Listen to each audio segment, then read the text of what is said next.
খসড়া ভোটার তালিকা প্রকাশিত হওয়ার পর রাজ্য জুড়ে 27শে ডিসেম্বর শনিবার থেকে শুরু হয়েছে শুনানি পর্ব। মূলত যাদের নামে ম্যাপিং হয়নি তাদেরকেই ডাকা হচ্ছে প্রাথমিক শুনানিতে। সেই তালিকায় নাম রয়েছে কমপক্ষে 32 লাখ ভোটারের। এইসব ভোটারের কাছে নোটিশ পাঠিয়ে বলা হচ্ছে নির্দিষ্ট দিনে সংশ্লিষ্ট কেন্দ্রে হাজিরা দিয়ে নথি জমা দেওয়ার জন্য। এসআইআর এর এই শুনানিতে ডাক পেয়েছেন বারাসাতের তৃণমূল সাংসদ কাকুলি ঘোষ দস্তিদারের পরিবারের সদস্যরা। জানা গিয়েছে সাংসদের পরিবারের 4 সদস্যের নাম নাকি খসড়া ভোটার তালিকায় নেই। তাই এই 4 জন সদস্যকে শুনানির জন্য নোটিশ দেওয়া হয়েছে কমিশনের তরফে। নোটিশ পাঠানো হয়েছে সাংসদ কাকুলি ঘোষ দস্তিদারের 2 ডাক্তার ছেলে বিশ্বনাথ ঘোষ দস্তিদার এবং বৈদ্যনাথ ঘোষ দস্তিদারকে। নোটিশ পাঠানো হয়েছে সাংসদের 90 বছরের মা ইরা মিত্র এবং কাকুলি ঘোষ দস্তিদারের ছোট বোন পিয়ালি মিত্রকেও। যদিও কাকুলির 2 ডাক্তার ছেলে কলকাতার বাসিন্দা, তাদের কলকাতার শুনানি কেন্দ্রে উপস্থিত থাকার জন্য নোটিশ পাঠানো হয়েছে। অন্যদিকে কাকুলি দেবীর মা ও ছোট বোন মধ্যম গ্রামের দিকবেরিয়ার ভোটার, সেই মতো সাংসদের মা ও বোনকে ডেকে পাঠানো হয়েছে বারাসাত 2 নম্বর ব্লকে। বিষয়টি নিয়ে রাজনৈতিক মহলে চাঞ্চল্য ছড়িয়েছে, যদিও এই বিষয়টাকে পুরোপুরি রাজনৈতিক প্রতিহিংসার অভিযোগেই বিদ্ধ করছেন সাংসদ কাকলি ঘোষ দস্তিদার। তিনি নিশানা করেছেন নির্বাচন কমিশন এবং রাজ্যের বিরোধী দল বিজেপিকে। শাসক দলের জনপ্রতিনিধিদেরকে বেছে বেছে হেনস্থা করা হচ্ছে বলে অভিযোগ করছেন তিনি। কাকলির আরও অভিযোগ, বিজেপির অঙ্গুলি হিলনেও যার ইচ্ছা তার নাম রীতিমতন খসড়া তালিকা থেকে কমিশন বাদ দিয়ে দিচ্ছে। প্রসঙ্গত 27শে ডিসেম্বর শনিবার থেকে শুরু হয়েছে এসআইআর এর শুনানি পর্ব। এই শুনানি পর্বে 32 লাখ ভোটারকে ডাকা হয়েছে। মূলত নো ম্যাপিংয়ে থাকা ভোটারদের প্রথমে ডাকা হয়েছে। এই কাজে মোট 4600 মাইক্রো অবজারভার নিয়োগ করা হয়েছে। শুনানির দায়িত্বে থাকবেন ইআরও এবং এইআরওরা। এই নিয়ে আমার কলিগ সুজয় ঘোষ একটি রিপোর্ট দিয়েছেন, সেই রিপোর্ট রইল আপনাদের জন্য।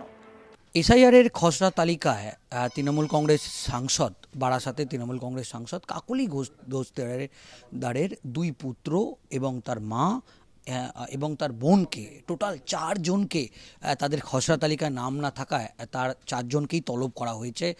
কমিশনের যে হিয়ারিং পদ্ধতি, সেই হিয়ারিং পদ্ধতি মেনে 4 জনকেই ডাক করা হয়েছে। এবং এটা নিয়ে আমরা দেখলাম যে সাংসদ কাকলি ঘোষ দস্তিদার একেবারে নির্বাচন কমিশনকে কড়া ভাষায় আক্রমণ করলেন এবং তিনি যে মন্তব্য করলেন, প্রতিটা মন্তব্যে একেবারে ছত্রে ছত্রে তিনি নির্বাচন কমিশনকে একেবারে কাঠগড়ায় তুলে তিনি বললেন যে যদি একজন সাংসদের পরিবারের 4 সদস্যকে যদি এইভাবে হিয়ারিংয়ে ডাকা হয়, যদি খসড়া তালিকার তাদের নাম না থাকে, তাহলে সাধারণ মানুষের কি অবস্থা হবে। তিনি আরও উদাহরণ দিয়েছেন যে নির্বাচন কমিশন যে খসড়া তালিকা যে প্রকাশ করেছে, সেই খসড়া তালিকায় অনেক গাফিলতি আছে।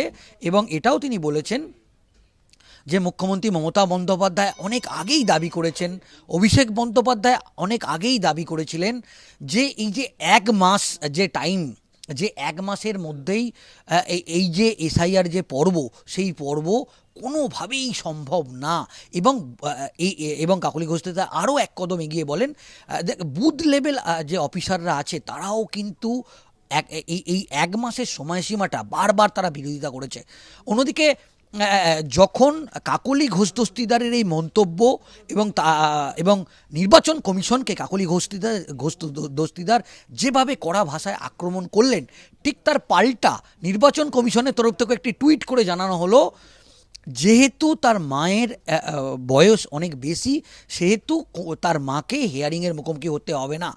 কমিশনের প্রতিনিধি যারা হিয়ারিংয়ের দায়িত্বে আছে, যে ইআরও, একেবারে সাংসদের বাড়িতে পৌঁছে যাবে এবং তার যে মা, তার মায়ের হিয়ারিং যে প্রক্রিয়া, সেই প্রক্রিয়া বাড়ি থেকেই সম্পূর্ণ হবে।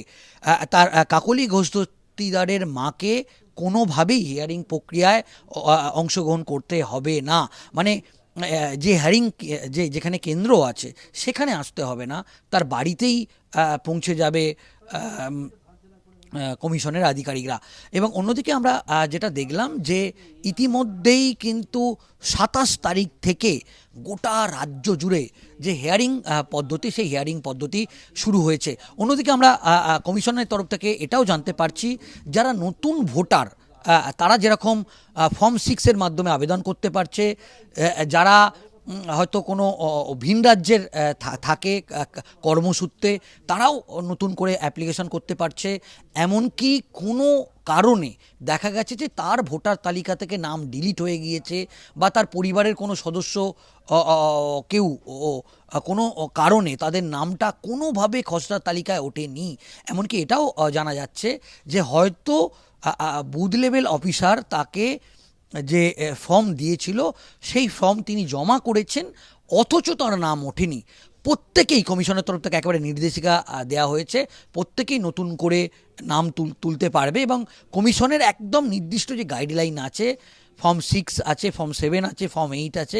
এমনকি কমিশনের তরফ থেকে এটাও বার্তা দেওয়া হচ্ছে যে যাদের নামের বানান ভুল, বা বিভিন্ন বাড়ির ঠিকানা ভুল, ফোন নাম্বার যাদের অ্যাড করা নেই, তারাও কিন্তু এই সমস্ত প্রক্রিয়া তারা খুব সহজে করতে পারবে। এবং কমিশনের তরফ থেকে আরেকটা বার্তা, যে যেহেতু এখন নির্বাচন একটা প্রসেস চলছে, এ রাজ্যে এসআইআর প্রক্রিয়ার চলছে, সেহেতু কমিশনের বক্তব্য এই সময় যদি তারা করে তাহলে অন্তত 48 ঘন্টার মধ্যে তারাই এই যে সংশোধনের কাজটা খুব দ্রুত হয়ে যাবে, কারণ যেহেতু এই নির্বাচন প্রক্রিয়া চলছে।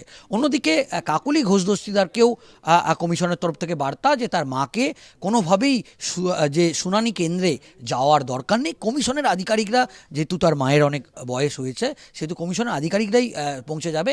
এবং কমিশন এই শুনানি পর্বে একটা গাইডলাইন ছিল, যাদের বয়স অন্তত 85 বছরের বেশি, তাদেরকে কোনোভাবেই হিয়ারিং কেন্দ্রে আসার দরকার নেই, তাদের বাড়ি কমিশন পৌঁছে যাবে।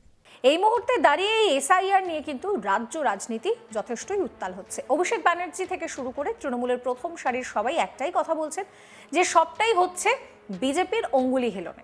বিজেপির অঙ্গুলি হেলনে নির্বাচন কমিশন কাজ করছে, এই অভিযোগ অভিষেক ব্যানার্জিকেও সাংবাদিক বৈঠক করে বলতে শোনা গিয়েছে। তৃণমূল শুরু থেকেই এসআইআর এর বিরোধিতা করেছে, কিন্তু এখানে কিসের বিরোধিতা না, যে স্বল্প সময়ের মধ্যে এসআইআর করা হচ্ছে, তৃণমূল তার বিরোধিতা করেছে। এবং আমরা দেখেছি যে শুভেন্দু অধিকারী থেকে শুরু করে বিজেপির যারা একদম প্রথম সারির নেতৃত্ব রয়েছেন, তারা বারবার বলছেন যে বাংলা থেকে 1 কোটি ভোটারের নাম বাদ যাবে। আর এই প্রেক্ষিতে দাঁড়িয়ে অভিষেক ব্যানার্জি পরিষ্কার বলছেন যে কি করে বিজেপি জানছে কত ভোটারের নাম বাদ যাবে, তাহলে কি একেবারে বিজেপি যেরকম চাইছে সেরকম ভাবেই নির্বাচন কমিশন কাজ করছে?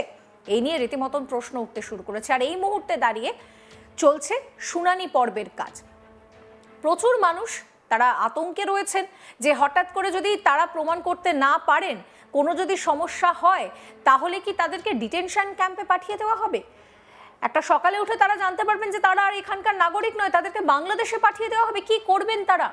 বয়স্ক থেকে শুরু করে সকলের মধ্যেই একটা চিন্তার ভাঁজ তাদের সকলের কপালে। তারা বুঝতে পারছেন না যে কিভাবে কি হবে। আর এই মুহূর্তে এই ঘটনায় একদিকে যেরকম উত্তেজনা ছড়িয়েছে, তার পাশাপাশি এবার কাকলি ঘোষ দস্তিদারের পরিবারের সদস্যদের কাছে গিয়েছে নোটিশ। তার পরিবারের 4 সদস্য শুনানির জন্য নোটিশ পেয়েছে কমিশনের কাছ থেকে। নোটিশে পরিষ্কার যাদেরকে নোটিশ পাঠানো হয়েছে তারা হচ্ছে কাকলি ঘোষ দস্তিদারের 2 ছেলে, বিশ্বনাথ ঘোষ দস্তিদার এবং বৈদ্যনাথ ঘোষ দস্তিদার। নোটিশ পাঠানো হয়েছে তার মা এবং বোনকেও। এই ভিডিও সম্পর্কে আপনাদের মতামত জানাবেন। সমস্ত খবরের আপডেটের জন্য চ্যানেলটিকে সাবস্ক্রাইব করতে ভুলবেন না।